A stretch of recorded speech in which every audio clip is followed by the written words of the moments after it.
Hello everyone. In this video we are going to utilize our tools in Excel to help us create contingency tables and then answer probability questions with that contingency table. Okay, so here we have a survey that was given to 5 major tech firms to determine employee satisfaction. So let's grab our data, let's copy it, let's bring it over to Excel. Remember, do our paste special. And now we have our data. Okay, so it looks like we got a bunch of different data or tech companies and different job satisfaction levels. And since this is like categorical by categorical, a contingency table is super helpful. So I'm going to go ahead and select our data and let's push our Control M. And when we do that, we have our pop-up window appear. Okay, so we're actually going to go use a new tab. And the new one, I do believe, is in miscellaneous. And we're going to go down to this third one. It's called the chi-square test for independence.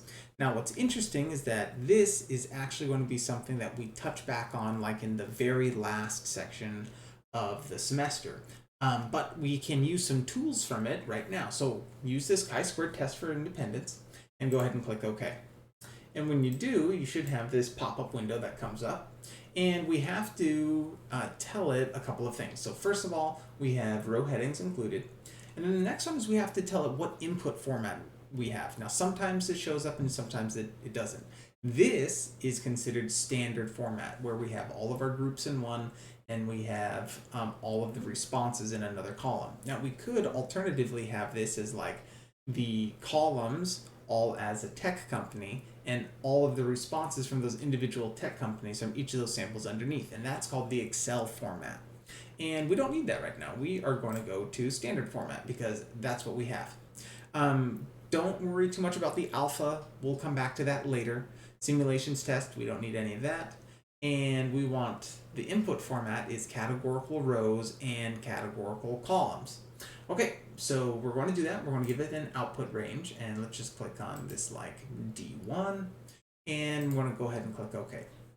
Okay, it gives us a ton of information, and all of it we don't need right now, except this chi-squared summary data, this very first table that we have. That's our actual contingency table. Everything else we don't need. So I'm just going to click on the column title of J, highlight all the way over to U, if I can. Let's see, I'll go U, whoops, I'll go U to J. And it keeps doing weird stuff on me. Let's try it again. U to J, and I'll do a right click, and I'm going to just delete these columns. I don't need any of that information, and I just want to look at our contingency table information. So we've got our responses, good, neutral, and poor, and our different companies. Now we also have what are called our marginals. We have like the sum of all the goods, how many people were neutral, how many people were poor, how many people were from Facebook, how many were from Google, et cetera, et cetera. And then this is the grand total. So this 500 right here is the sum of all of those. And we can double check it. Or we can just look at also the equation that's right here. It's sum of H4 to H8. So they just summed up the marginals here. But we could also just do equals the sum. And if we select everything that's in here of, everything that's in here, it'll give us 500 as well. That's how many individual people were in our survey. Okay, so let's start off by asking some questions now. Now that we have our contingency table, we can ask some probability questions. So we have probability of Google union Facebook. So there's a couple ways that we can go about doing this. Some are a little bit easier than others. But what we can very simply do is that union is we add the probabilities of the individual events. So I'd do probability of Google plus the probability of Facebook. And then I'd subtract off the intersection of Google and Facebook, or this would be Google intersect Facebook. Kind of like that. That's how we would actually write out that. Now remember, intersections in a contingency table are wherever events can be the same, or whenever events can be true at the same time. So like if we can have an intersection between Google and Uber, and the thing is we can't. because somebody, at least in this survey, was mutually exclusive. They were either working for Google or they were working for Uber.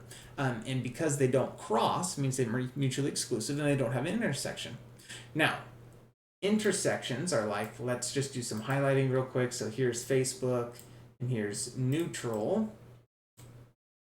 And I could have somebody who responded as both from Facebook and from neutral, and that was 46. Now, if that is 0, if that intersection value is 0, it actually means that they don't intersect, even though that the line actually intersects, but mathematically they don't. And so we wouldn't say they have an intersection either. Okay, so let's kind of undo that real quick. We'll get rid of those colors, and let's do our little equation. So the first thing that we want to know is the probability of Google, which is going to be 75 divided by the grand total. So that's the probability of Google right there. And then I'm going to do plus the probability of Facebook. It's this 118 divided by 500. Now, if you notice, I put parentheses on the first one and I didn't put parentheses on the second one. Excel follows like perfectly the order of operations, but you can throw in parentheses there if you want. And if we hit enter, we get 0.386, or about, like, if we were to randomly select somebody from the survey, the probability that they would be either from Google or Facebook is like 38.6%. Okay, so we got our first one. Next one that we want to do is we want to do the probability of Uber intersect Amazon. And remember, for intersections, we're looking for where they cross. And so we have Uber right here, and we have Amazon right here. They don't cross at all. So the probability is just that happens 0 divided by the total, 500, and it's just 0. There is no probability that if we were to randomly select somebody from our sample, that they would pop out as being from Uber and Amazon. Okay, this next one, another intersection. This one we can't actually do. This one is going to be Lyft intersect poor job satisfaction. Okay, so for this one, let's do some highlighting real quick. So we would do, let's highlight that one as yellow, Lyft. Let's do poor, and we'll highlight that one as blue. And then we're going to get fancy, as the intersection of those is going to be our green. And so the intersection of those is going to be 19 divided by our 500. And so we would just say equals intersection divided by 500. And there's a 0.038. Now, maybe we're worried we don't have enough decimal places. We could click here up underneath the number options to give us some more decimal places. But that's the probability of being Lyft and poor. Okay, next one. We've got good given Amazon. So let's put that down. What is the probability that somebody has a good job satisfaction given that they are from Amazon? Okay, so in order to do this, there's like this mathematical way that we can do it, and then there's also like a conceptual way that we can do it. So we will take a look at both. If we do it the mathematical way, it's going to be the probability of good intersect Amazon divided by the probability of Amazon.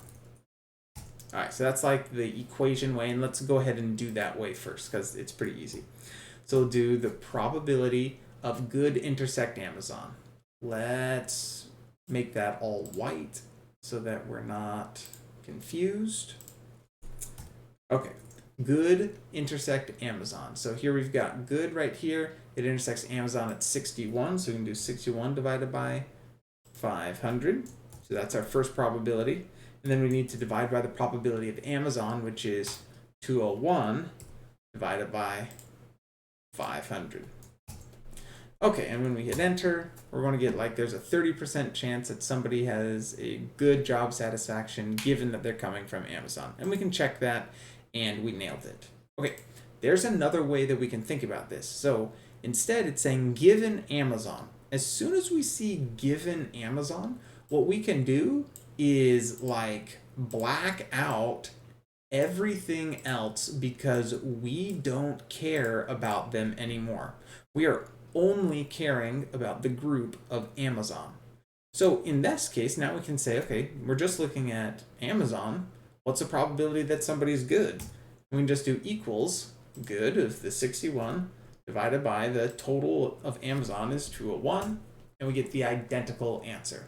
So there's a couple ways that we can kind of think about it. We can either do it like the super duper mathy way, which is totally fine, or we can instead do it where we are instead like thinking about it and using the given to tell us where we're interested in, and then doing our probability statement. Okay, so now we've got Google, union, neutral, complement. Okay, so this one is going to take a little bit of steps, and let's do some coloring so that we can figure out what we're doing. Okay, so it says Google, union, neutral. So I'm going to say Google, union, neutral. Oops, let me not do it black. Let's do it yellow. There you go. Or orange. That's fine. Google, union, neutral, complement. So there's a couple ways that we can pull this one off. And I'll show you both. Probability of Google, union, neutral. And,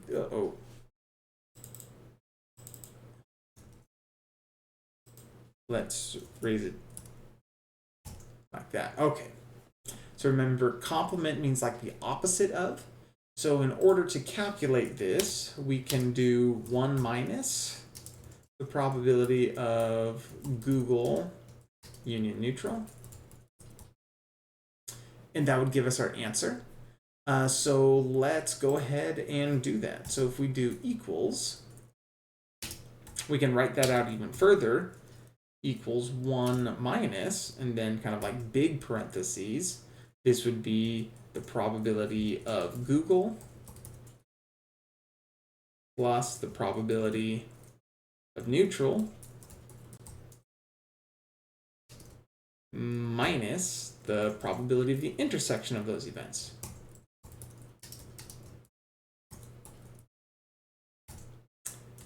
Okay, so let's go ahead and try this kind of big written out one right here. So we'll do equals 1 minus parentheses. All right, first thing I want is the probability of Google. So the probability of Google is going to be the 75 divided by 500. So that's my probability of Google. Now I'm going to do plus probability of neutral, which is going to be the 166 divided by 500. And then I'm going to subtract off the intersection. Now you're not removing the intersection, you're just removing the double count of it. Because I've counted this intersection once from Google and once from neutral, and that's why I have to subtract off the intersection. So I'm going to take out the intersection here and end my parentheses, and when I hit enter, I get 57%. So that's one way to do it. The other way that I could see it's like, I know that a complement means not the union. So I could just look at these white spaces and be like, I'm just going to sum up the white spaces here. So I'm going to say equals the sum of highlight this group, comma, highlight this other group, and divide by 500. And that gives me the exact same answer. It's just different ways of attacking the same problem. And if we look at our answer, it's 0.57. Excellent.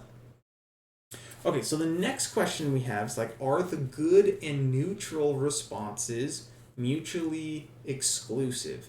So remember, mutually exclusive means that they have no intersection. So good and neutral, they are mutually exclusive by definition since they're in the columns. Since both of them are in columns, they are mutually exclusive from one another. Google is also mutually exclusive from poor. But if we look at good and Facebook, I have to do some calculations. They aren't mutually exclusive. I actually don't even have to do any calculations. Because they have an intersection, that means that they are not mutually exclusive. I can be both working for Facebook and have a good working satisfaction level. Okay, so yes, these are mutually exclusive, good and neutral. Now we want to know, are good and neutral responses independent? And this is, we think they're the same. Like, we think mutually exclusive and independent are the same thing. They're not. They are not the same question. If something is independent from one another, there's actually an equation that we can look at. And it is the probability of like A given B is just equal to the probability of A. So it means like given that we're looking at a specific group or something, it's still going to equal the probability A. It means that B is not going to give you any additional information. So it asks, are good and neutral, are those things independent? And we can just do it real quick. So the probability of let's do good and neutral. Let me actually type this in. So we'll put in good and neutral. And then the probability of A right here. Okay, so in order to do this equation, let's break it down a little bit further. We could say then that kind of goes to, oops. Oh my goodness. I am all over the place. Here we go. Good and neutral is going to be equal to, we can rewrite out that equation as the probability of good intersect neutral divided by the probability of neutral.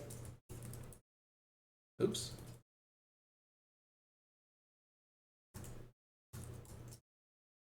And have that be equal to the probability of good. Okay, we're going to have a problem here real fast. Good intersect neutral is 0 by definition because they're mutually exclusive. So 0 divided by any other probability is just 0. So we have 0 equals the probability of good. So the probability of good is going to be 150. Oops. No, it's not going to let me do it. It's okay. Is going to be equal to 151 divided by 500, and 0 does not equal 30%. So we know that these two things are actually not independent from one another because of how we went through. Ooh, we should rewrite that. That A needs to be good. There we go. All right, so are good and neutral responses independent? The answer is no. Okay, so now we're going to determine if good and Google are independent events. And we're going to follow this exact same process, except instead of doing good and neutral, we are going to put in good and Google. Now, it doesn't matter which one you put in first. It's just whatever one you have here needs to go on to the right side of the equation too. So we could do Google given good equals Google, but here we have good given Google equals good. It doesn't matter which way you have it. It just needs to be whichever one is in front over here has to be the same over here. All right, so if they're independent, they're going to be equal to one another. So let's go and do it real quick. Won't take us too long. And we're going to follow this same format. Whoops.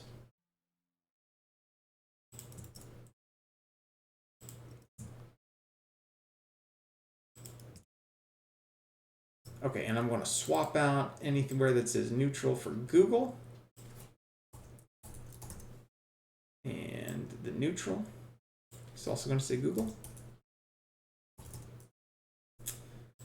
Okay, so first things first, let's start off with this left side of the equation.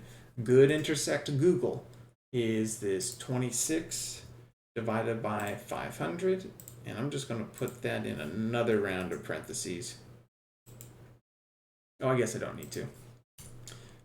Good intersects Google is right there, divided by the probability of Google, 75 divided by 500. And let's go ahead and put those into parentheses. And we get 34 34%, 35%, right in there. And then the probability of Google,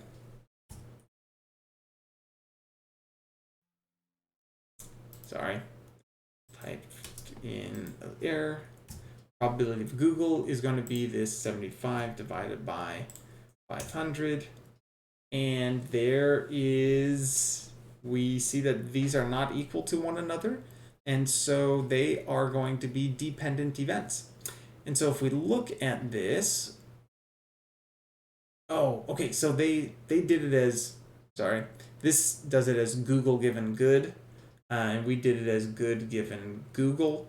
Let's switch it around so that we can get the same thing. It will produce the same conclusion, but the numbers are going to be different. So let's go ahead, sorry about that. Let's do it the other way now. So we saw that this produced that they were dependent events. Let's do it the other way now. Probability of Google given good equals to the probability of Google. So this is doing the same test, but just from the opposite direction. And we'll say that that is going to, we can write that out again, probability of Google intersect good divided by the probability of good is equal to the probability of Google. All right, we can do this. Start off with this left side of the equation. The probability of Google intersection good. Well, guess what? It's going to be the exact same thing right now. Let's go to show tabs only real quick, so I got a little bit more space. Okay, so I'm going to do Google intersect good. Well, the thing is that it's going to be the exact same thing as what we did up there. Google intersect good. It's going to be this 26 divided by the 500. And then we're going to divide by the probability of good, which is 151 divided by 500. There we go. And let's go ahead and put those in parentheses. Okay, we get this 17, 2 or 0.172, which is what we're getting over here. And then our question is does that equal the probability of Google? And the probability of Google is going to be equal to our 75 divided by 15. Oh, I think I made a mistake in the previous spot. Let's go back and fix it. Yeah, because we wanted the probability of good over here. Oops, my mistake. I can now just drag that reference over. So this is actually a good learning tool. Like if I had made this mistake otherwise, I would have had to go back into the equation and like typed it out. But since I chose my references, I can quickly just realize like, oh, I grabbed the wrong thing. I was looking for the probability of good, but I actually calculated the probability of Google. And so we can go fix that up. Okay, so now that we have this, we have that good intersection, Google intersect good divided by the probability of good is equal to this 0.172, and the probability of good is equal to 15%. And they are not equal to one another, and so they are dependent events. And if we look at them, yep, we have this Google given good equals probability of Google. That is our check to see if events are independent. And we calculated out the right stuff for the left and right hand side of the equation, 0.172 and 0.15. And because they are not equal to one another, those are dependent events. Okay, so I know that that was a little bit of a long video, but I think it's also really good because we were able to go through, we were able to utilize Excel and the add-in in order to convert our data into a contingency table. So that's kind of step one. And then we were using our equations and our tools using the data from the contingency table in order to calculate out all of these probabilities. We're able to type in basic equations into Excel, and we also saw, like when we make a mistake, of how we can drag a reference to another cell and it will update the equation for us. So good luck on your contingency table examples in your own assignments.